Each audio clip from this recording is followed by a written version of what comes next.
नमस्कार friends. Accountancy class 11 के syllabus में अब हम चैप्टर 5 डिस्कस करेंगे आज, जिसमें अकाउंटिंग इक्वेशन समझेंगे।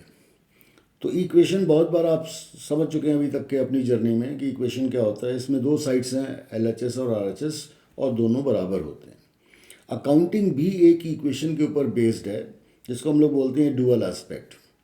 इसका सिंपल रीज़न ये है कि हम कोई भी चीज़ अकाउंटिंग में रिकॉर्ड जब करेंगे तो उसको दो साइड में रिकॉर्ड करते हैं, एक हम लोग डेबिट कहते हैं, दूसरा क्रेडिट।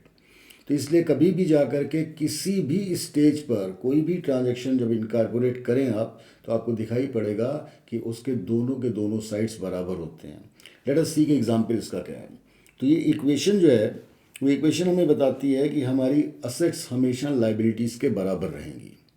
तो ये बड़ा सिंपल सा फैक्ट है। इसको अगर सिंपली देखा जाए कि कभी भी, एक बार मैंने पहले भी आपको एग्जांपल दिया था कि अगर आपने कोई कार लोन पे ले ली, अब ये एक ट्रांजैक्शन है, ये किस तरीके से एसेट और लायबिलिटी दोनों को जनरेट कर रहा है और दोनों बराबर हैं।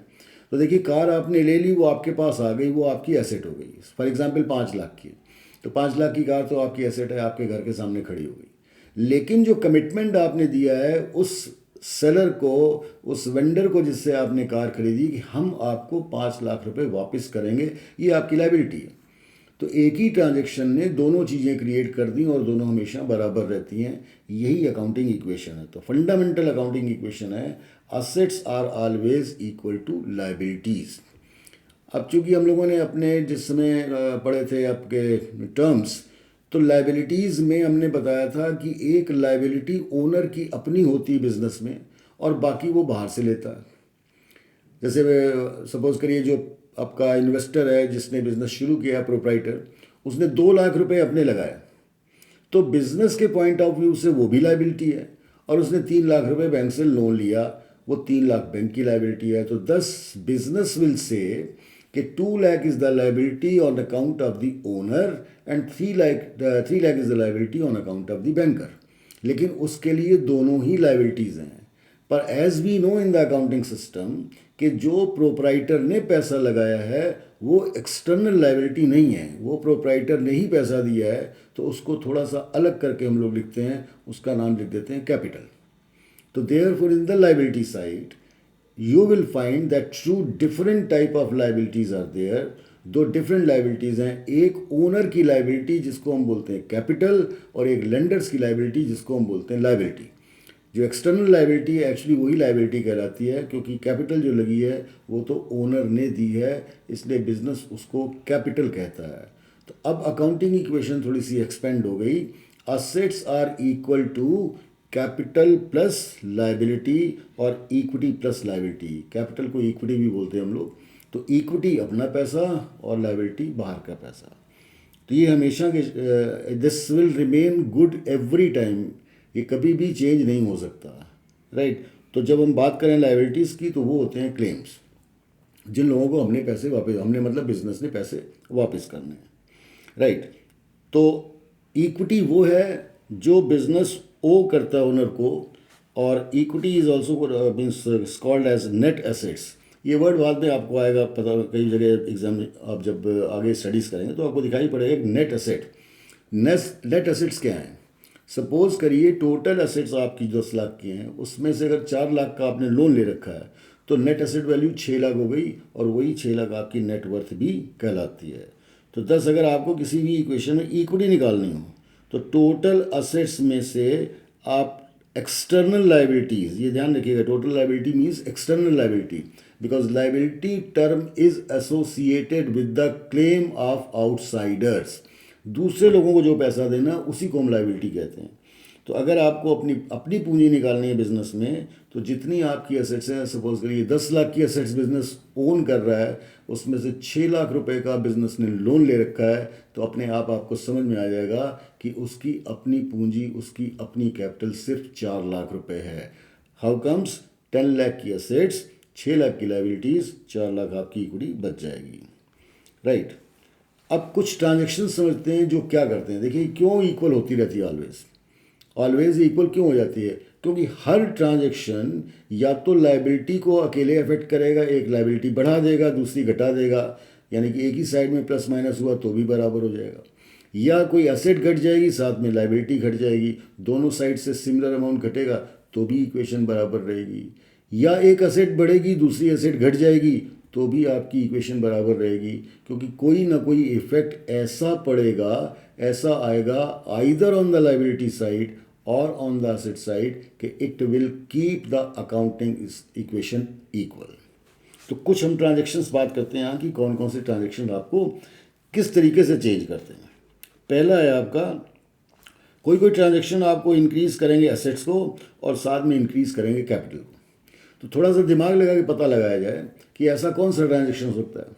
तो सपोज़ करिए आपने 1,00,000 रुपए की और कैपिटल इंट्रोड्यूस कर दी, तो कैपिटल में 1,00,000 रुपए बढ़ गया और साइमल्टेनियसली असेट साइड में जो कैश की वैल्यू थी वो भी 1,00,000 से बढ़ गई, आपकी इक्वेशन फिर बराबर हो गई। दूसरा ट्रांजेक्शन है increase in asset with a corresponding increase in liability. देखिए इसको देखते हैं कैसा ट्रांजेक्शन हो सकता है। असेट भी बढ़ी और लाइबिलिटी भी बढ़ी, तो अगर हम गुड्स परचेज करते हैं क्रेडिट पे तो एक तो क्रेडिटर नाम की लाइबिलिटी बढ़ जाएगी और एक स्टॉक नाम की एसेट बढ़ जाएगी, दोनों साइड में बराबर इंक्रीमेंट हो गया, इस इक्वेशन आपकी फिर बराबर हो गई। डिक्रीज इन असेट, असेट की वैल्यू कम हुई और करस्पॉन्डिंग डिक्रीज इन कैपिटल, आपका कैपिटल भी कम हो गया, तो एक असेट घटी और दूसरा कैपिटल घटी। अब ऐसा एक ट्रांजैक्शन अगर हम फाइंड करने की कोशिश करें तो अगर हम देखें कि अगर प्रोपराइटर अपनी फॉर्म से कैश विड्रॉ कर रहा है, ड्राइंग हमने आपको बताया पहले कि drawing is the amount withdrawn for the personal purpose, तो अगर प्रोपराइटर ने अपना ड्रॉ किया पैसा तो एसेट साइड में क्या कम हो गया, कैश घट गया, और ये कैश जो घटा इसने कैपिटल को रिड्यूस कर दिया, क्योंकि जब हम जोड़ते हैं तो कैपिटल जुड़ती है और जब अगर हम ड्रॉ करते हैं तो कैपिटल घटती है। और ये है आपका decrease in asset with a corresponding decrease in liability, asset भी घटी लाइबिलिटी भी घटी। Let us take some example of it.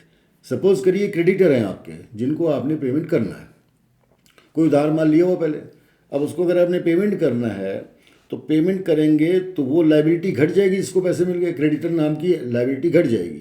लेकिन जब पे करेंगे तो उसको कैश हमने दिया तो कैश नाम की एसेट भी घट गई, फिर दोनों बराबर हो जाएंगे। Increase and decrease in asset, देखिए वन साइडेड है, लाइबिलिटी टच भी नहीं हुई, एक एसेट बढ़ी दूसरी घट गई। इसका एग्जाम्पल क्या हो सकता है, आपने अपना स्टॉक बेच दिया, स्टॉक बेच दिया तो स्टॉक एक एसेट थी वो घटी और कैश आपके पास जुड़ गया और कैश जुड़ गया, एक एसेट कम हो गई दूसरी बढ़ गई, राइट। सिमिलरली अगर आपने गुड्स अपने किसी डेटर से पैसा वसूल लिया वापस, जिसको आपने उधार माल दिया हुआ था वो डेटर खड़ा था आपकी बुक्स में, तो डेटर से पैसा लेंगे जब हम तो डेटर की वैल्यू घट जाएगी और जो पैसा मेरे पास आएगा डेटर से वो कैश में जुड़ जाएगा, दूसरी एसेट की वैल्यू बढ़ जाएगी। Then increase and decrease in liability, ये एक साइड में सिर्फ लाइबिलिटी में हो रहा है कि लाइबिलिटी एक बढ़ी और एक दूसरी लाइबिलिटी घट गई, तो लाइबिलिटी आपकी जो increase and decrease in liability. अब देखिए लाइबिलिटी आपको घटानी है, तो लाइबिलिटी आपको घटानी है तो लाइबिलिटी में आपके क्रेडिटर पड़े थे, उसको क्रेडिटर को आपने दिया, आपके क्रेडिटर ने आपको एक बिल दे दिया, आपने उसका बिल एक एक्सेप्ट कर लिया, तो बीपी नाम की लाइबिलिटी बढ़ जाएगी और क्रेडिटर नाम की लाइबिलिटी घट जाएगी। Increase and decrease in capital, ये थोड़ा सा टेक्निकल सा है, कैपिटल बढ़ी और कैपिटल ही घट गई। ऐसा ट्रांजैक्शन क्या हो सकता है, आप अपनी कैपिटल पे इंटरेस्ट अलाउ कर दीजिए, इंटरेस्ट अलाउ करने से बिजनेस का एक्सपेंस हो जाएगा, expenses are always subtracted from the capital, और सिमिलरली जो इंटरेस्ट लगेगा उससे कैपिटल एक्सपेंड हो जाएगी, बढ़ जाएगी, क्योंकि we know that as per the system of mathematics किसी अमाउंट में अगर कोई आप इंटरेस्ट अप्लाई करोगे तो अमाउंट एक्सपेंड हो जाता है, तो कैपिटल पे इंटरेस्ट लगाया तो कैपिटल बढ़ी, सिमिलरली यही इंटरेस्ट आपका एक्सपेंस है उससे आपकी कैपिटल घट गई। Increase in liability and decrease in capital, ये थोड़ा सा अगेन इट लिटिल कॉम्प्लिकेटेड कि आपकी लाइबिलिटी बढ़ी और कैपिटल घट गई। तो अगर सपोज करिए एक पार्टनरशिप फॉर्म है, उसमें एक पार्टनर ने रिटायरमेंट ले लिया, तो जो उसकी कैपिटल थी आपकी टोटल कैपिटल में वो कैपिटल रिड्यूस हो गई और उसको अभी आपने रिटायरमेंट के बाद उसका फाइनल पेमेंट नहीं किया, तो उस पार्टनर की लाइबिलिटी यानी उसका लोन हमारी बुक्स में खड़ा रहेगा। एक लाइबिलिटी बढ़ी पार्टनर लोन नाम से और एक घट गई, पार्टनर की कैपिटल कम हो गई। Increase in capital and decrease in liability. Capital बढ़ी और लाइबिलिटी घट गई, तो इसमें लाइबिलिटी कोई आप घटा दीजिए। इसी तरह से जैसे आपका कोई क्रेडिटर है, वो लाइबिलिटी होती है, और उस क्रेडिटर को आपने पार्टनर बना लिया, तो क्रेडिटर ख़त्म, लाइबिलिटी घट गई, और वो जो पार्टनर बनाएंगे तो वही अमाउंट कैपिटल में जुड़ जाएगा, आपकी कैपिटल बढ़ गई। तो इस तरीके से एग्जाम्पल से आपको ये प्रूव हो रहा है कि किसी भी स्टेज में किसी भी ट्रांजैक्शन के करने के बाद आपकी एसेट्स और लाइबिलिटी सेम रहेंगी। This equation will hold good after each and every transaction. यही हमको बाद में जाकर प्रूव करना है, एक एक ट्रांजैक्शन के बाद किस तरीके से आपकी ये इक्वेशन हमेशा इक्वेटेड रहती है। कुछ चीज़ें मैं आपको यहाँ अलग से बता देता हूँ कि एसेट घटेगी तो आपको एसेट में माइनस कर देना है, एसेट बढ़ेगी तो एसेट में प्लस कर देना है। मैंने एग्जांपल आपको दे दिए हैं। सिमिलरली लाइबिलिटी घट रही है तो उस लाइबिलिटी को कम करिए, स्पेसिफिक लाइबिलिटी को बढ़ रही है तो स्पेसिफिक लाइबिलिटी को ऐड करिए। अब इसके अलावा देखिए, एसेट्स और लाइबिलिटी का काम हो गया।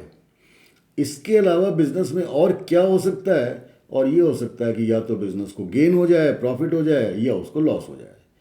अब गेन और लॉस नाम का कोई भी अकाउंटिंग इक्वेशन में हेडिंग नहीं है, तो आप क्या करेंगे, कोई लॉस हो रहा है तो आप कैपिटल से माइनस कर दीजिए, क्योंकि loss will always and with the fall in the capital, तो कैपिटल घट जाएगी।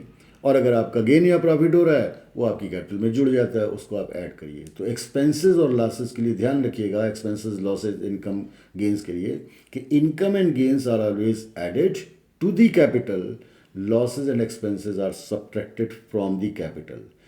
तो अब आपको क्लियर हो गया, चार ही चीज़ें होती हैं हमारे अकाउंटेंसी में, एसेट्स हैं, लाइबिलिटीज़ हैं, एक्सपेंसेस हैं और इनकम है। असेट्स और लाइबिलिटीज़ को सूटेबली लाइबिलिटी और एसेट में प्लस या माइनस करना है, एज द केस में बी। और प्रॉफिट या लॉस हो तो profits are always added to the capital, expenses are always subtracted from the capital. कुछ एक दो एग्जाम्पल भी यहाँ देखिए पड़े हैं। Increase in asset with corresponding increase in capital. देखिए ये अकाउंटिंग इक्वेशन ऊपर है, assets, liabilities plus equity. Effect of cash contribution, अगर प्रोप्राइटर ने और कैश लगाया तो देखिए किस तरह से जाएगा, एसेट बढ़ गई और लाइबिलिटी भी बढ़ गई, यानी कौन सी लाइबिलिटी बढ़ गई, कैपिटल, इक्विटी। अब इसके बाद अगर ऊपर कोई वैल्यूज होगी, ये दो चीज़ें ऐड करोगे दोनों तरफ, तो आपका means your accounting equation will be setting. दूसरा है increase in asset with corresponding increase in liability. तो ये आपकी देखिए एसेट इंक्रीज हो रही है और करस्पॉन्डिंग लाइबिलिटी भी इंक्रीज हो रही है। देखिए यहाँ पर ये बिगनिंग बैलेंसेस हैं, सपोज ऊपर वाले ले लिए हमने 5,000। अब क्या हुआ, बोरो किया पैसा। बोरो आप समझते होंगे कि पैसा लोन लिया, तो लोन लेंगे तो एसेट में कैश जुड़ेगा। जब मेरे पास फॉर्म में लोन आएगा तो मेरी कैश बढ़ जाएगी, तो देखिए कैश को मैंने बढ़ा दिया। और एक लाइबिलिटी भी बढ़ जाएगी, जो मैंने कमिटमेंट दिया है अपने उस लेंडर को जिससे मैंने पैसे बोरो किए, वो भी बढ़ गई। अब देखिए ये आपका असेट्स में 5,000 पहले था, ये 5,000 में 2,000 ऐड हो गया, ये 7,000 की वैल्यू आ गई। लाइबिलिटीज़ में 5,000 की इक्विटी थी, ये 2,000 रुपये की लाइबिलिटी जुड़ गई, ये दोनों मिला करके ये 7,000 हो गया। तो ये आप देखेंगे कि हर एक ट्रांजैक्शन के बाद जब आप नई इक्वेशन क्रिएट करेंगे तो एसेट्स और लाइबिलिटीज़ आपकी बराबर होती जाएंगी। ये आपको मैंने एक एक करके चीज़ें बता दी कि किस तरीके से ऐड करना है, कैसे लेस करना है। प्रेजेंटेशन का फॉर्मेशन ये है फ्रेंड्स, कि इस तरीके हम लिखेंगे। एसेट्स, यहाँ पर सिर्फ एसेट्स लिखा है, आप एसेट्स को ब्रेकअप कर सकते हैं, जितनी भी एसेट्स हैं, कैश है, स्टॉक है, बैंक बैलेंस है, मशीनरी है, आप एसेट के नीचे उन सबको अलग अलग खोल दीजिए, और जो एसेट या रिड्यूस ऐड हो रही है उसी कॉलम में उसको एडलेस कर दीजिए। लाइबिलिटीज़ में भी आप खोल दीजिए, कैपिटल एक तरफ कर दीजिए, फिर क्रेडिटर्स हैं, बीपी है, लोन है, तो जिस जिस तरीके का ट्रांजैक्शन होगा उसको वहाँ ऐड और लेस करते रहिए। एक्सपेंसेस और इनकम के बारे में मैंने आपको बता दिया, ये आपके इनकम कैपिटल में इफेक्ट डालते हैं, एक्सपेंसेस माइनस करते हैं और इनकम ऐड होती है। तो that is all about the accounting equation. I hope के आपको समझ में आ गई होगी। कुछ आप क्वेश्चंस ट्राई करेंगे या मैं बाद में आपको क्वेश्चन शेयर करूंगा, आप उनको सॉल्व करिए एंड देन वील सी कि ये बहुत ही सिंपल टॉपिक है और फंडामेंटल है। इसी इक्वेशन के ऊपर आपकी पूरी की पूरी अकाउंटेंसी चलती है। एक आपका इसमें प्रिंसिपल भी है, dual aspect principle. Next video में हम लोग बात करेंगे अगले चैप्टर की। तब तक के लिए नमस्कार।